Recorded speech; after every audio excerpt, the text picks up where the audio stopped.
Hello, my friends. The title of this video should be self-explanatory, but in case you don't get it, this is just going to be a brief primer on how I research things, because I don't necessarily want you to think like me whenever I make videos or I do streams, but I do want you to at least learn the processes by which I come to the conclusions that I come to. Because, in my opinion, finding the truth is more important than any sort of political expediency.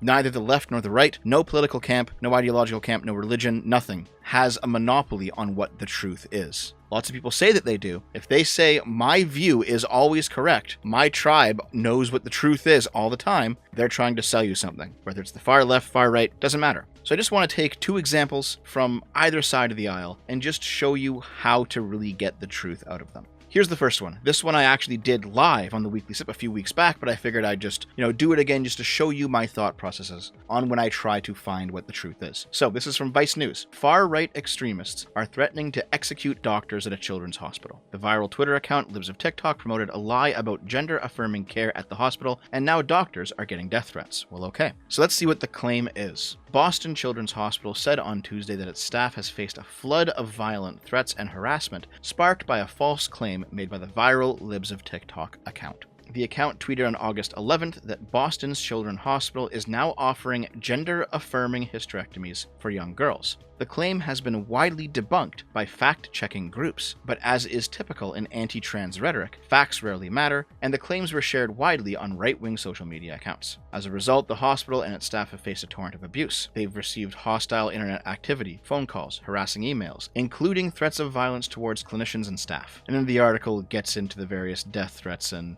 threats of assault made by people on the internet. On the one hand, I get it, you shouldn't be getting those. On the other hand, it is just the internet. It's like, cyberbullying ain't real, turn it off. You know the quote at this point. But let's actually see what the truth is, because this article at this point focuses only on the fallout. But what's the truth of the claim? Is it true that Boston Children's Hospital is now offering gender-affirming hysterectomies for young girls? Now, the claim has been widely debunked by fact-checking groups. Let's see those fact-checkers. Yeah, there's a political fact saying false, but I mean, PolitiFact, they're kind of biased as it is. There's always the memes. Oh, it's been debunked! And then you look at the debunking and it's just like fucking stupid. So we don't necessarily need to trust this. This is at least one data point, but it's not the whole truth. So let's actually look at it ourselves. The first thing that I would do when trying to find the truth of a claim like this is to look at the quote itself. Let's find the original tweet. Oh, at this point, Libs of TikTok might actually be taken down. Nope, it's still there. And the tweet is actually right here. Boston Children's Hospital is now offering gender-affirming hysterectomies for young girls. So let's watch this video and see what's actually going on here, okay?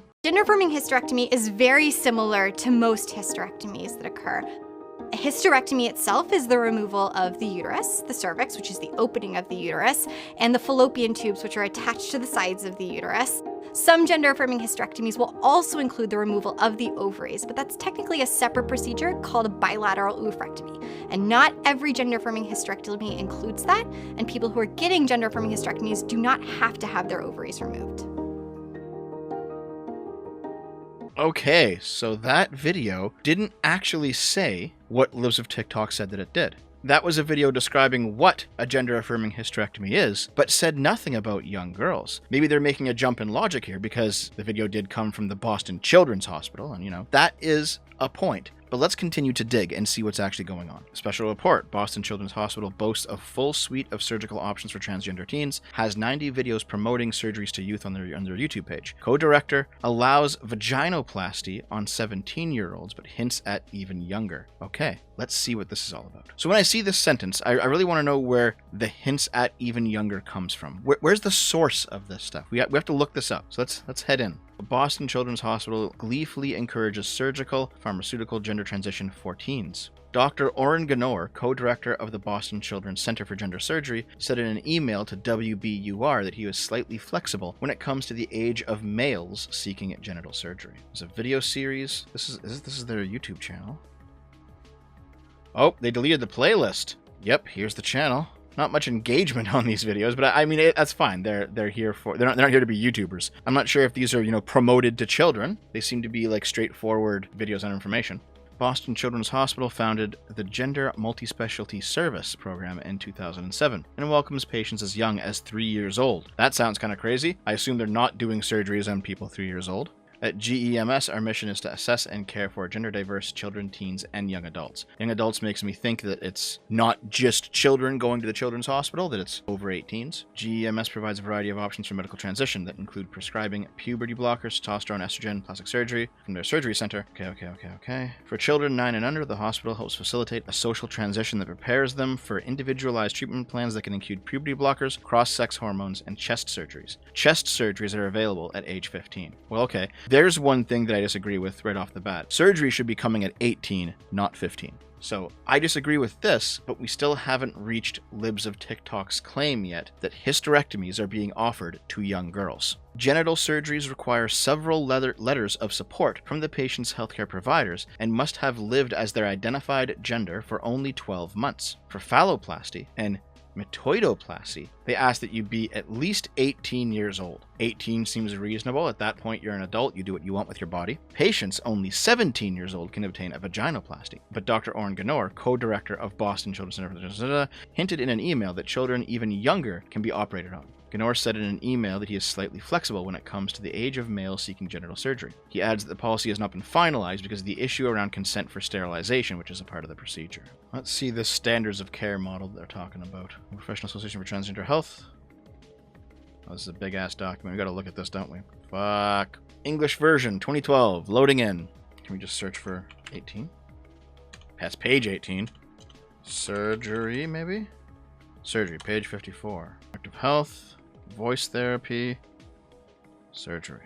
Criteria for breast or chest surgery. Creation of a male chest in FTM patients. Persistent, well-documented gender dysphoria. Capacity to make fully informed decision and to consent. Age of majority in the given country. If significant medical or mental health concerns are present, they must be reasonably well controlled. Breast augmentation and MTF. Same things. Persistent, well-documented gender dysphoria. Capacity to make an informed decision. Age of majority. And these all seem to be the same. They all say age of majority in a given country. So, if we were to go back, when we have chest surgeries available at the age of 15, that's bad. It's not what Libs of TikTok talks about in that tweet, but it is bad. And patients 17 years old can obtain a vaginoplasty. That's also bad. It has to be 18 across the board. And when he says he is slightly flexible, this is a serious problem. So there's a lot of things happening right now at this Boston Children's Hospital that I disagree with. And in fact, the standard of care also disagrees with this stuff. But the original claim was not about chest surgeries at 15 or puberty blockers at 9, vaginoplasties at 17. The original claim was gender-affirming hysterectomies for young girls.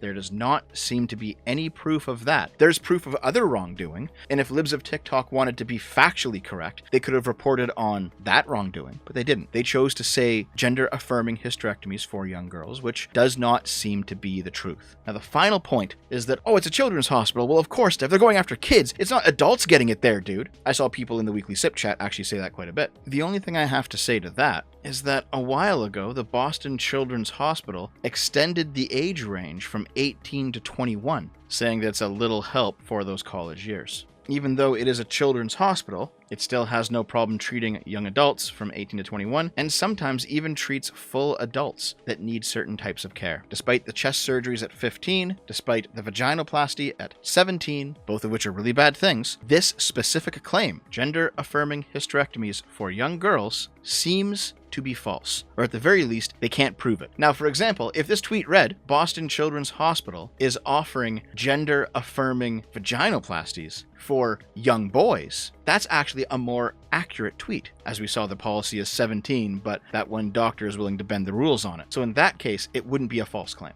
But this claim is false. Now, at this point, I already hear your objection. What does it matter if this claim is false? Because the hospital's still bad, yes, but we have to be accurate. We can't just go into this all willy-nilly and just say whatever because there's some bad stuff happening. No, you can't be them. You have to be accurate. If I can dismantle this tweet through some simple Google searches, Libs of TikTok looks like a fucking moron, and now their credibility is shot. So if they come back with, say, something that's actually real, Who knows if it's true? And while this is an example that kind of needles the right a little bit, I have an equivalent example that kind of needles the left. Here's something that Lilith sent me. And she was like, oh my god, they're finally doing it. They're finally coming for us. Well, let's look at this claim too. Approximately 9,000 transgender Floridians woke up today to find out they no longer have life-saving Medicaid coverage. Desantis bypassed the legislature and weaponized state agencies against his own constituents for simply minding their own business. This is not freedom. Just like in the previous case, let's not take anyone's word for it. Let's investigate this claim. Because clearly this guy isn't exactly, a neutral source. He's Florida's first LGBTQ Latino legislature. There are some articles on this change. Discriminatory Desantis administration regulation eliminating Medicaid coverage for 9,000 plus transgender Floridians take effect this weekend. This weekend on August 21st. Florida's Agency for the Healthcare Administration, shamelessly executing the Desantis administration's discriminatory agenda, will rip away access to life-saving Medicare for more than 9,000 transgender Floridians. I hope this isn't just like the meme, like the over 9,000. I hope it's not just that, okay? What's the deal here? Where does this number come from, and where did this come from?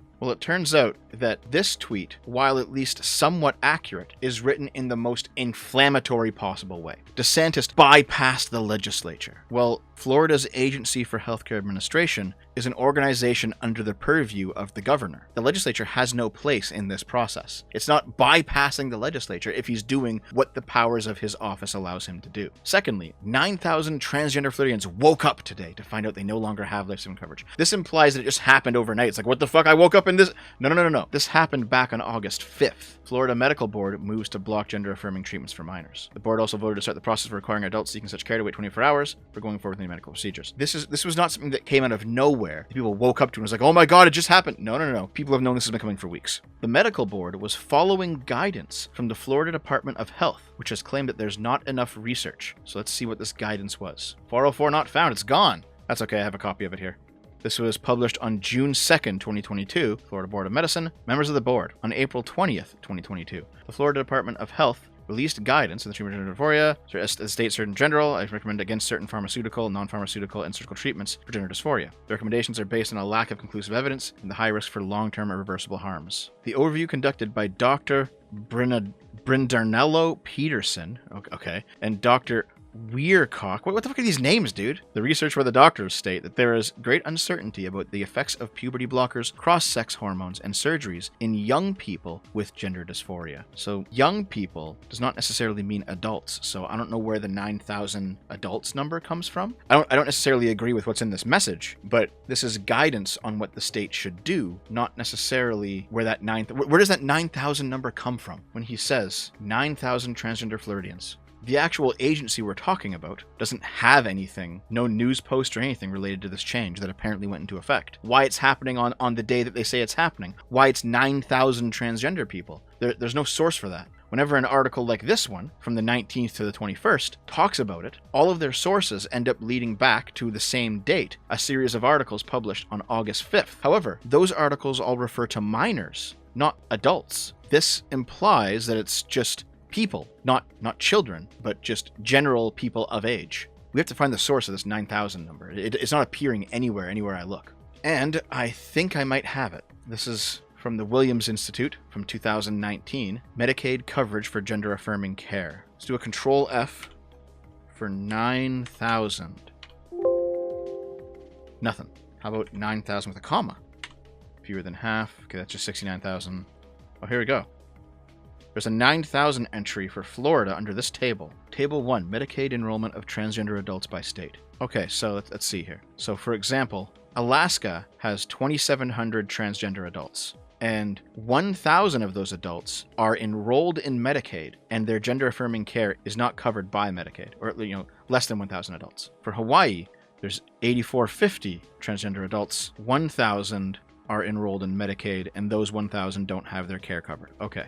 In California, there's 218,000 transgender adults, and 16,000 of them are on Medicaid, and their gender-affirming care is covered. Okay, that's what this is. This third column, Florida has 100,000 transgender adults. 9,000 of those adults are on Medicaid, and Medicaid in Florida has no policy on gender-affirming care. So I guess in that case, it's just up to the individual doctor. Maybe they approve it, maybe they don't. For around 51,000 transgender Medicaid beneficiaries, coverage is uncertain because they live in states where the laws are silent on Medicaid Medicare coverage for gender-affirming care. The law doesn't say anything guaranteeing it or denying it, so it's just going to be based on whatever the doctor thinks you need. So that seems to be where the 9,000 number comes from, is this table. Now here's what I don't understand. Whenever you have an article like this that says that the rules are changing for Medicaid coverage, all of the sources eventually lead back to other articles that talk about minors, not adults. But this 9,000 figure comes from this collection of data that is specifically about adults. So there seems to be two true statements here. The first one is that 9,000 trans adults in Florida are on Medicaid, and that the state does not explicitly confirm or deny access to care through Medicaid. That's a true statement. The second true statement is that the rules regarding transitioning for children are changing right now. It seems to be the case that people are taking these two independent, true statements and mashing them together, saying that those 9,000 transgender adults in Florida who are on Medicaid coverage are somehow going to be affected by the rule change, even though the rule change, at least as far as I can tell, only seems to apply to children. So how did this mess up happen? How is it that this guy only read the headline to this article and then didn't look into it and find out where this number comes from, or go through the sources provided in the article to get back to the source where it's only about minors? How did this fuck up happen? Well, the answer to that can be found in this Politico article. Simone Triss, director of the Southern Legal Council Transgender Rights Initiative, said on Wednesday that the coalition is expecting to file the case in federal court and will seek a preliminary injunction to halt the ban from going forward. So this is some kind of advocacy group that is going ahead and filing lawsuits against the rule change that Desantis wants to implement. Simone Triss, remember, the lawyer for this advocacy group, says that Florida's ban will affect up to 9,000 of the state's Medicaid enrollees who are transgender. Florida joins other states that have already banned Medicaid dollars from going to gender-affirming care. Okay.